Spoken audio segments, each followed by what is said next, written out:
Welcome back to Imperial Splendour, friends. We've actually just taken, of course, the town of, is it Kuldga? Jelgava, over here in Courland, and I wouldn't say this is a massive victory, but of course now we have to turn to greener pastures. We've got to decide what we want to do next. Now, there has been a lot of discussion about a possible war with Austria, and of course, they are a threat. Certainly one we want to deal with soon. But for now, what I'm going to try to do is get our economy back on track. And more importantly, I think it's going to be extremely, extremely prescient for us to get our armies back to full strength. So let's do that. We will end the turn here. Luckily, we are allied with Prussia. The only thing I can think of doing is maybe attacking the Kurlandese one more time, but we can probably get that done next turn. We're also sending out another army to attack the Persians here, and I think we can do pretty damn well. Just going ahead and doing an auto-resolve. So that's what we've done there. Taken Dagestan back, and this time we really do need to hold on to it. In fact, it's one of the essentials for winning the campaign as Russia, so I want to make sure that we don't forget this time to keep Dagestan.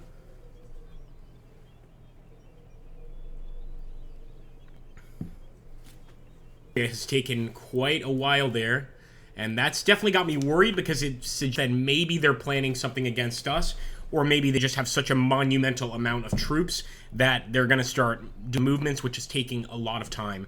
No matter what happens, fighting Austria, I think, is going to be a real problem and quite difficult.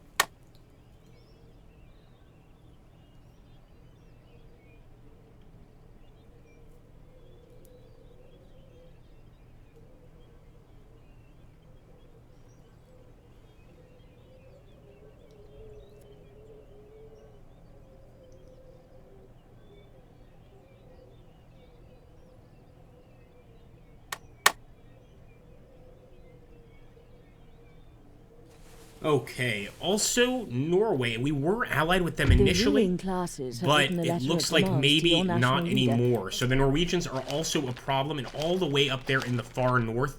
Believe it or not, they can cause a lot more damage than we think. Now, what I want to do, again, we're going to just repair a lot of this. I'll also try to get some of these armies back to full strength, but I'm thinking maybe even potentially sending one of these armies back to fight wouldn't be a bad idea. Let's finish the Kurlandese off once and for all. And this looks to be a pretty straightforward battle, but you can see the difference there, maybe just because they have so many Deutsche line infantry, actually is showing up like it could be a bit of a fight. So I am going to take on Gustav Koch, and hopefully we get another victory here for glorious Russia. Again, very standard approach here. We don't have to be fancy about this at all. I think, for all intents and purposes, we've got the victory, but I just want to cement it 100%. So let's go ahead and grab some of our boys, start pushing them forward. I actually see the enemy right there. The only thing I'm worried about is that they could use this stone wall to their advantage to actually defend against us. So let's immediately move our boys up. I want them on the double quick. In fact, I am going to move up additional infantry units just to be absolutely sure that this goes as planned.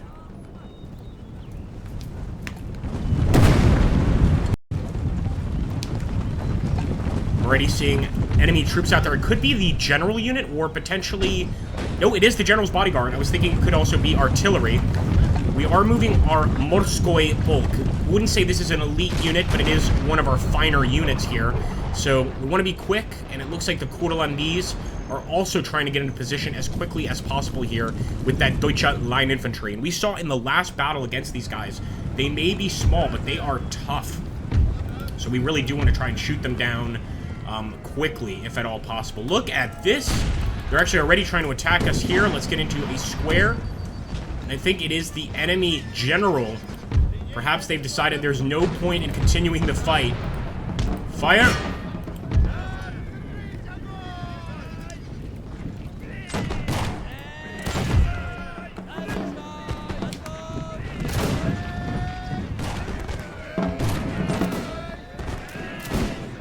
Give them hell, boys. Just take a look here at the enemy line with that sort of firing by rank that we're doing. Are we doing a good job? I think so. I see a lot of them dropping there. Good old Russian shots. I was about to say Soviet, and I had to catch myself. Let's fire over here at this infantry unit this time. Reload.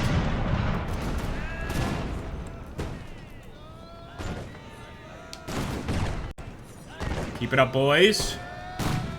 Love that firing down the line. They are just prepared to take it to the enemy. And hopefully another wonderful victory for Russia here as we remove the Courlandi's threat. I think we can also probably get out of this square formation. But the rest of our units seem to be untouched. We do have some units that have been really beaten up in previous fights like this one. So that's why one of the things I want to do is, of course, repair this army. And once we repair it, this could be one of the strongest armies we've had playing as Russia. In fact, I want you guys to let me know in the comments down below if you think we should go for colonial gains. If you think potentially we should go to the New World or potentially to Asia to try and grab some territory. Because I think if we keep the peace and maybe don't anger the Austrians too much, there's a chance we could be bringing in gold from overseas. Let's get in over here.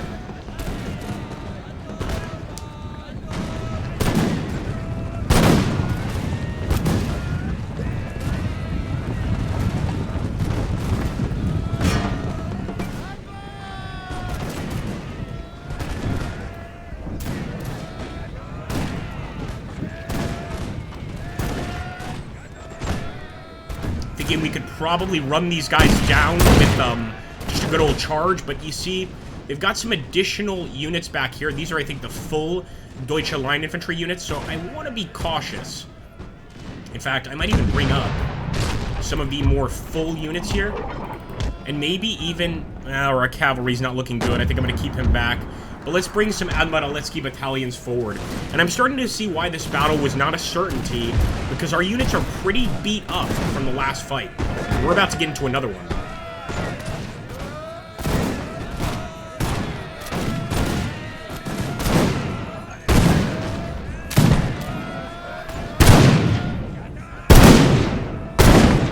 One thing I love about Imperial Splendour with battles like this, it really does feel like a proper line battle.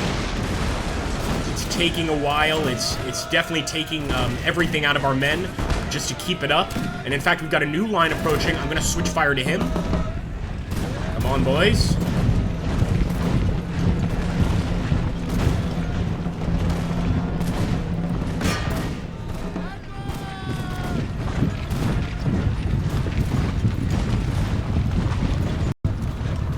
Onwards and upwards. Should be able to spot him from here, but our men are still waiting for the perfect shot. I wonder if it's because of that cover. They've got pretty decent cover in the bushes here. We're right on top of them at this point.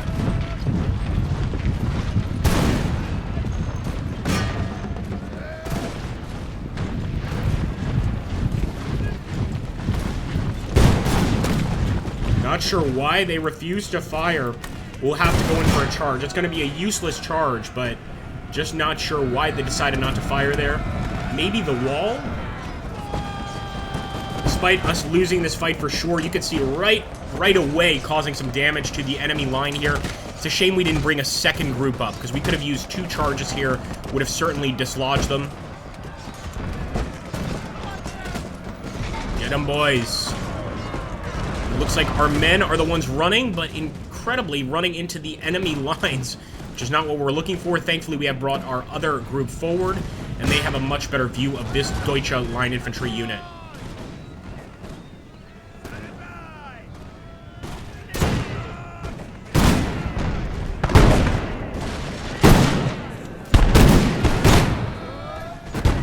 I love this loading style, or this shooting style, just because by the time they fire down here, these guys are already reloaded, so it's like a continuous shot towards the enemy here. What's going on here? A lot of Deutsche Line Infantry, but maybe just displacing right now. I don't think they're actually surrendering. Still not wipe those guys out. Give them the last shot, Admiraletsky. Actually, sorry, this is the Semenovsky Polk. Now, this is one of our elite units. I'm not sure why that's why they have wigs, but it certainly helps. And I'm just going to order them to get behind that wall quickly. Same with this unit here, because we could use this to our advantage.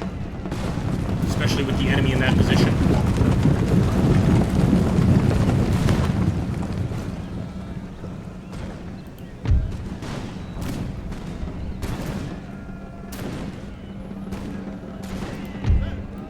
Come on, boys. That's what I'm talking about. Look at that. Already it's looking great.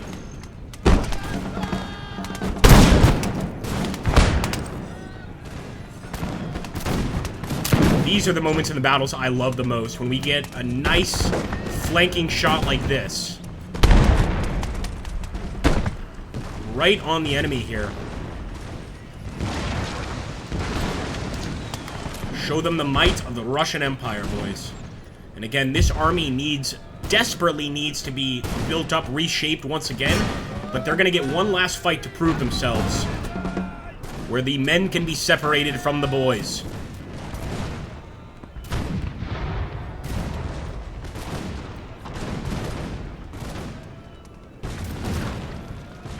Wheat from the chaff, whichever you prefer. No, let's move up. We're not getting a proper shot. I have to say, Imperial Splendour does not handle cover well for the person behind cover. It should, of course, just hide you, but it seems to also hide your view of the enemy, which I guess is realistic, but not conducive to a good old-fashioned line infantry battle. Here we go.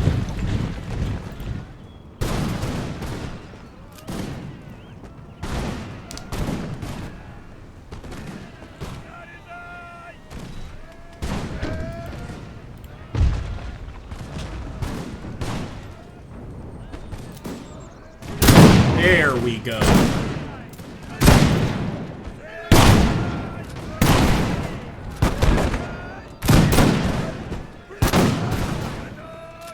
Last stand of Kurland. Now they have quite a few more regiments after this. 1, 2 behind it. Let's hope we can break this one. They're still at 106 of 150. I'm guessing that kneeling stance is actually protecting them a lot. Quite a bit more than we anticipated. A bit harder to see them here in the bush.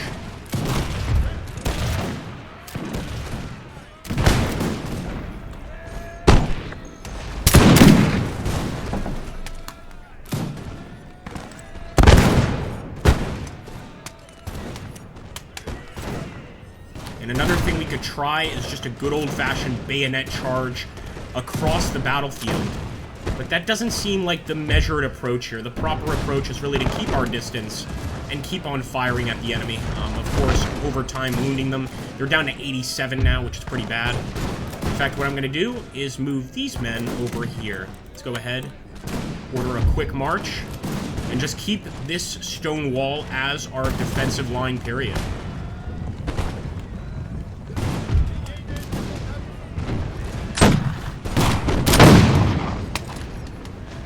Love also seeing just the cannon fire raining down there. In fact, let's make sure that the cannons are raining down on that enemy there. Round shot is fine. I don't think we really have any explosive shot yet anyway.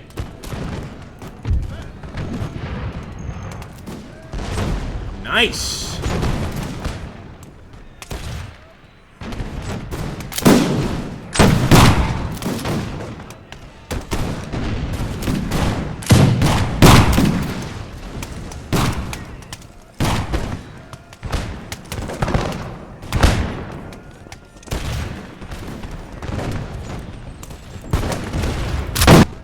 Go back to our front line, and I'm going to start moving another detachment forward. It looks like we actually did lose some men in our general's bodyguard unit. I just now realized, probably due to artillery fire. And let's grab these two and just try to go ahead, flank the enemy. If we can get over here, not really flanking them, kind of. Actually, these guys are turned away from us, but getting behind the stone wall over here as well, I believe we could trap them in. Now, these guys are fine, but these guys, the garrison battalion, not that tough of a unit, of course. We know that, but we're still going to try and give it our best. In fact, I'm going to stop this group right there. Get in place, boys. Get in place.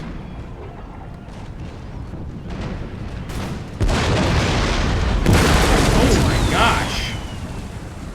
Enemy's definitely got artillery, that's for sure. Fire back, boys. Fire back! Now we are right on top of the enemy. Literally paces from them.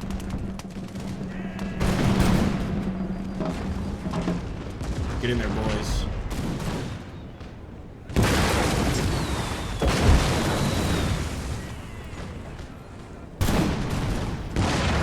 Yeah, I'm not sure this particular position is going to be useful for the men, so what I'm going to do, charge over with this group, try and cause some panic amongst the lines here, potentially even cause panic amongst the lines over here, and then we can just kind of move these guys off the field fairly easily, I think. Hurrah! And there we go. First group is running. Keep charging, boys. To victory! Looks like their second group is coming up for the charge. They could be going for our garrison battalion, but I think we win this one at the end of the day. I certainly hope so. Good work, boys. Some of the enemies, yep, definitely attacking our garrison battalion. It's their final attempt, I think, at winning the fight. In fact, we might as well bring in our other groups. Oh my goodness.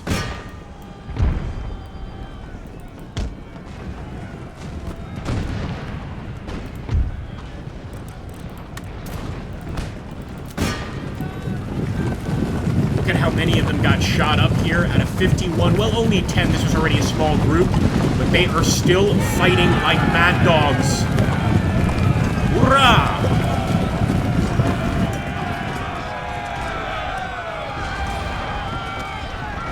Let's also cancel the artillery fire.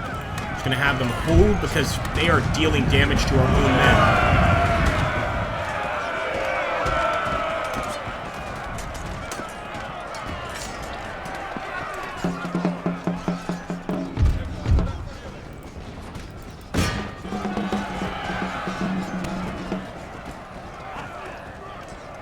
For Catherine.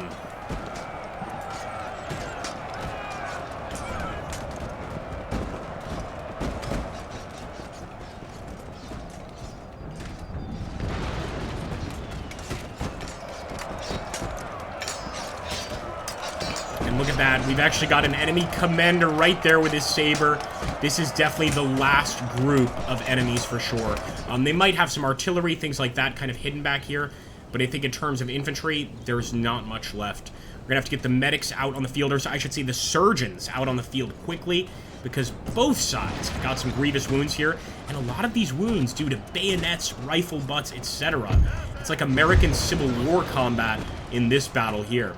In fact, I'm going to try and reach right behind, keep that charge going, and in the meantime, I'm just going to get my lancers. I just want to kind of go and look for potential enemy artillery. Because if there's more, it's going to be this way. So let's just go in that direction. See, I do still see... I don't know if the enemy's firing some sort of gas. Yeah! What the hell is that? It's coming from over here. So you know what? They must have a final unit. There it is. And in fact, I'm going to send my cavalry after it as well. We'll fast forward there just to make sure... we can do that fairly quickly. But I believe that's it. No more threat from the Kurlandese. As you can see, they are running away. And I guess we can let them escape.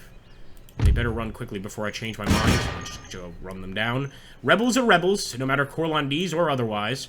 The important thing is that we are going after that final artillery piece. So hopefully we could take that out fairly quickly. And look at that. We still got a General's Bodyguard unit here. One of our infantry units is actually completely out of rounds. Unbelievable, but they are still fighting. The enemy, that is. Let's try and get the General here.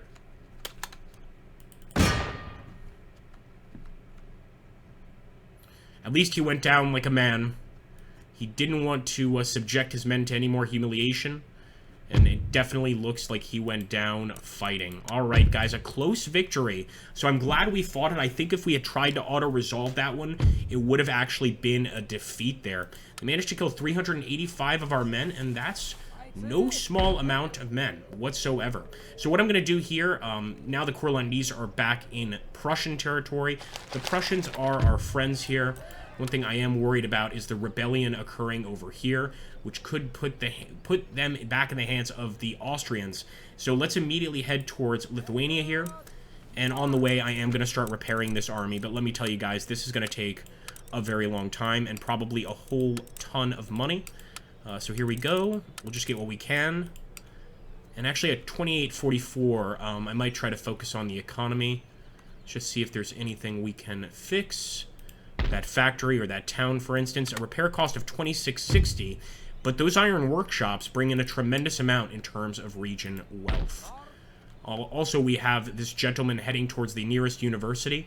I think things are going pretty good in Russia right now, but we still have a lot to do, and we need our good counselors, you guys, the viewers, to let us know what should we do next. Should we go for that new colony? Obviously, we're going to take the next couple of turns to build the army up and improve it, but aside from that, what else should we be doing? I think this next turn might just be a good time to, how could I put this, really focus on the economy for a change. And in fact, in an effort to do that, I'm going to see if we can free up some cash to fix that global trading company. That's obviously going to be worth a ridiculous amount. Oh, look at that. Just a slight bit of damage is going to cost a lot to repair, but I think it's absolutely worth it because the income generation from that could be pretty significant. Although, as you can see, man, that's going to be more expensive than anticipated. If we can't afford it here, there we go.